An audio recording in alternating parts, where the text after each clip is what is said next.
কালকেই কোরিয়ামের এরকম আরেকটি মাছ ছিল, ওই যে লাল মাছটি দেখতেছেন, এই ছোট লাল মাছটি, এই লাল মাছটি ছিল দুইটা। কালকে নিয়ে এসে এগুলোকে এখানে দেওয়া হয়েছিল। তো সকালে উঠে দেখি পুরো কোরিয়ামে দেখা যাচ্ছে যে একটা মাছ ছাড়া দ্বিতীয় কোনো ওই লাল মাছ নেই। এই লাল মাছটি যদি আমি দেখাই, এই লাল মাছটি, এটি ছাড়া অন্য কোনো লাল মাছ দেখা যাচ্ছে না। এর এইরকমই সেম সাইজের ছিল ওটিও। এখন কে খাইলো? ভক্ষণ করে ফেলবো। সাকারে খাইলো নাকি গোল্ডেন ফিশে খাইলো? কে খাইলো এখন এটা বোঝা খুব মুশকিল। এর পেটটাও একটু মোটা মোটা লাগতেছে, আবার এই মাছগুলোর পেটগুলো একটু মোটা মোটা লাগতেছে। কে খাইলো এটা, কে খাইলো এটা তো খুব একটা চিন্তার বিষয়। সব জায়গায় বৈষম্য, বৈষম্য ছাড়া কোনো কিছু হয় না।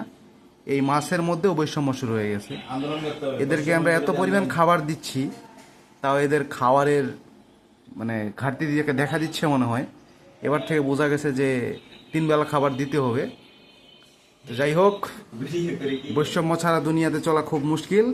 মাছেরও বৈষম্য আছে। তো ধন্যবাদ সবাইকে। আল্লাহ হাফেজ, টাটা, বাই বাই।